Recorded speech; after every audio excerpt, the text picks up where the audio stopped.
Hi, I'm Paul Easter, and I want to discuss 11 famous trauma-affected artists.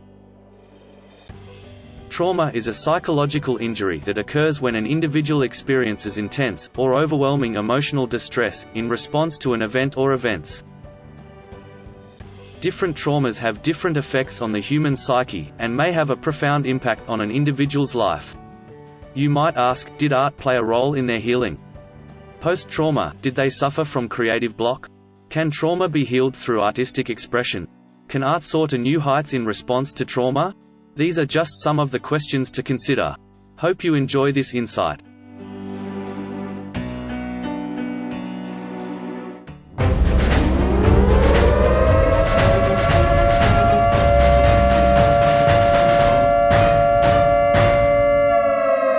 Pablo Picasso was deeply traumatized by his Spanish homeland's pain and suffering, endured through the Spanish Civil War. The anguish of his countrymen transferred into his art and resulted in a masterpiece named Guernica. Guernica shows the tragedies of war, and the suffering it inflicts upon individuals, particularly innocent civilians. This work has gained a monumental status, becoming a perpetual reminder of the tragedies of war, an anti-war symbol, and an embodiment of peace. Artemisia Gentileschi. Artemisia's father Orazio, a noted painter himself, apprenticed her to train as a painter under his direction. One day, she was raped by one of her father's colleagues, Agostino Tassi. Only 18, her allegations of rape went to court, but the court process for a rape allegation in 1662 was a little different than nowadays. Before a judge, a 7-month trial ensued, where she was tortured to prove she was telling the truth. Strings were tied around her fingers and pulled in opposite directions, a torture known as the Sibyl. Defiantly she repeated that her testimony was true over and over. The rapist was found guilty and sentenced to 5 years exile. So traumatized by the events, she painted Judith slaying Holofernes, a brutal biblical painting. In Artemisia's case, trauma didn't make her any more talented, but dictated her choice of revenge subject matter to paint.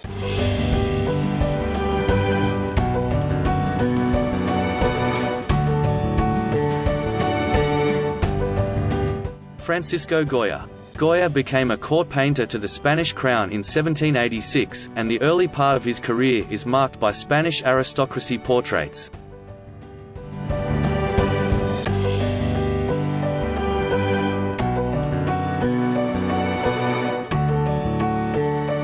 Later, in response to the atrocities of Napoleon's invasion of Spain in 1808, and the 6-year conflict that followed, he depicted scenes from the Peninsular War, the devastating famine that struck Madrid in 1811 and Prince mocking Ferdinand VII's harsh regime. The works contain pictures of rape, torture, bloodshed and misery.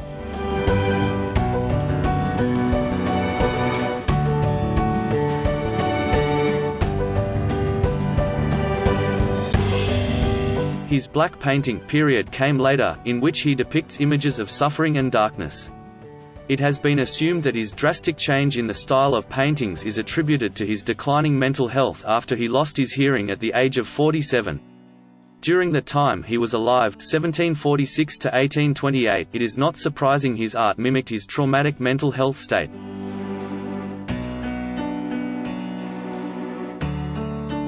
Eugene Delacroix was a French painter and leading practitioner of the Romantic movement. When Turkish forces launched a military attack against the people on the Aegean island Chios in 1822, the campaign resulted in the deaths of 20,000 civilians and the forced deportation of nearly all of the remaining 70,000 residents into slavery. Delacroix, who lived in France, knew of the war from newspaper accounts only, but that was enough to allow his imagination and talent to paint the massacre at Chios 1824. Other works followed, The Death of Sardanapalus 1827, and Liberty Leading the People 1830. You could probably surmise that Delacroix, although not suffering trauma as a result of conflict personally, took the trauma others felt, and was able to channel that to his imagination and create the masterpieces he did. Frida Kahlo was born in 1907 in Mexico City. At the age of 6 she contracted polio, resulting in a weakened and withered leg. Despite her health issues, Kahlo was a bright young woman. That was until an horrific accident when she was 18. She was impaled by a metal rod, her spine was shattered, and the rest of her body endured multiple fractures. Confined to bed in a full-body cast for months, Kahlo took up painting as convalescence. Upon leaving hospital, such was her enthusiasm for art, she became a professional artist. Going forward though, she had a lifetime of both physical and psychological trauma to endure on a daily basis. In the last decade of her life, her health deteriorated to the point she could hardly sit or stand. Her grit and determination never ebbed though. And despite a traumatic life, she left a legacy of much-loved art behind. She was a true inspiration.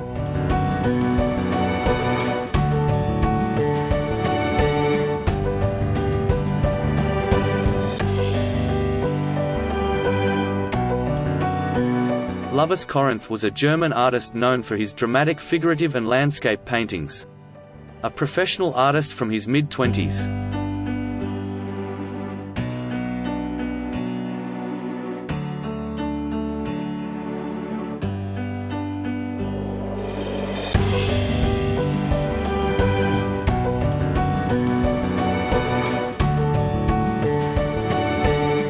He had a stroke aged 53. His left side was partially paralyzed. Following it, he walked with a limp and had a chronic tremor in his hands. Within a year, with the support of his wife, he was painting again with his right hand. The huge amount of work he produced after this life-threatening trauma in 1911 is often considered his best.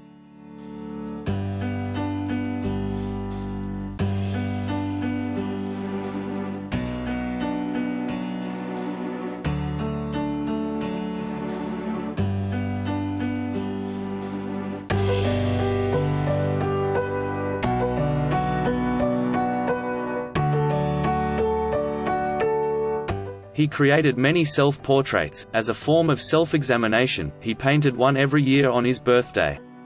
He wore disguises in many of his self-portraits, such as an armored knight, the Victor, 1910, or Samson, the blinded Samson, 1912. Lovus Corinth was an example of a courageous person, transforming after his trauma with strength and purpose.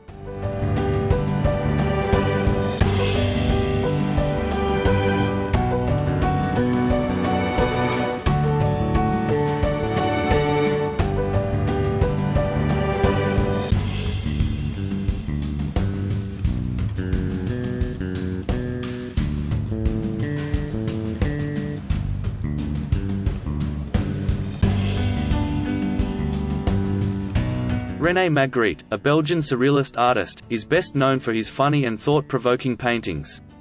His work is notable for challenging onlookers' preconceptions of reality by showing everyday objects in strange settings. Pop art, minimalist art, and conceptual art have all been influenced by his imagery.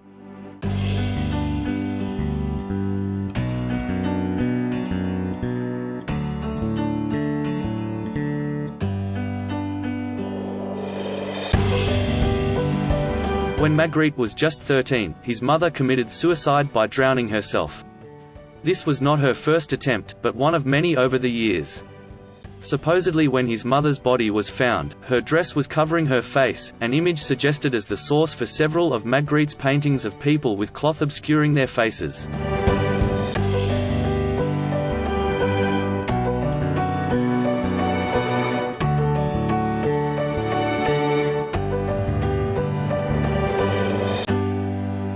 The trauma of his mother's early death is said to have influenced his constant experiment with reality and illusion.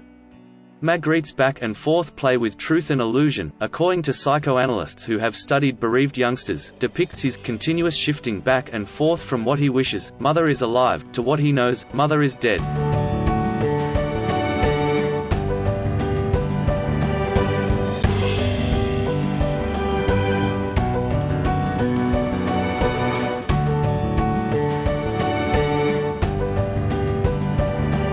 Max Ernst was a German painter, sculptor, graphic artist, and poet.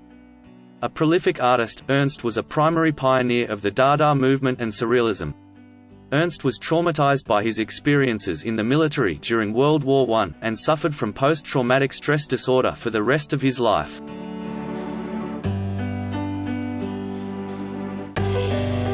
Ernst was fascinated by psychology and the mentally unwell. Ernst studied philosophy and psychiatry. He expressed an interest in the artistic pursuits of people who have been diagnosed as mentally ill. He believed they could connect to unconstrained creativity more easily than those of sound mind.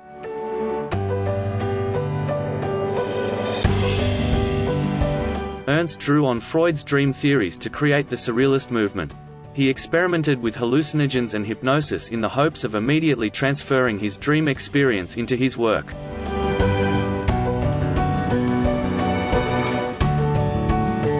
Otto Dix was a German painter and printmaker, noted for his ruthless and harshly realistic depictions of German society during the Weimar Republic (1919–1933) and the brutality of war.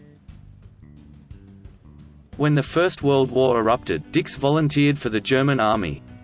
He was profoundly affected by the sights of the war, and represented his traumatic experiences in many subsequent works. After the war he became extremely critical of contemporary German society, with his works depicting prostitution, violence, old age and health. Then the Second World War came along. He was conscripted, but later captured by French troops. His post-World War II paintings were religious allegories or depictions of post-war suffering. I guess he could be described as an artist, traumatized by war and post-war life. His art was a release, to help express his inner feelings. Francis Bacon was a famous Irish-born British painter who is considered to be one of the most influential artists in the 20th century. I would describe him as an artist with a traumatic mindset. The reasons are not clear. He is known for his grotesque imagery that is often seen as an intense physical manifestation of emotional distress. The figures in Bacon's paintings are often contorted and in anguish, as if they are being consumed by the raw emotion that they feel. The paintings reflect the pain that he felt, and it is clear that he was not afraid to show his true emotions through his work. Bacon's paintings are typically characterized by an emotional tension between the figures, which has been described by some critics as a scream from within. The artist himself once said that he wanted to create something like a scream, something with real pain in it. Norwegian painter Edvard Munch suffered a never-ending battle with depression, anxiety and the struggle for self-esteem. Illness, conflicted meaning or purpose for life, the untimely death of loved ones, plus tempestuous romances, were all thrown into the trauma mix. But still, it made him one of the most intriguing artists of his time. Munch used his art to explore themes such as illness, love, anxiety and death. Often these themes were also explored in his personal life, with many of them being directly related to his own mental state. Disease, insanity and death were the angels that attended my cradle, and since then have followed me throughout my life, he quoted. Munch was largely influenced by symbolism and impressionism, which he studied throughout Europe in the late 1800s. He became fascinated by these styles and their ability to capture emotions using colors and brushstrokes.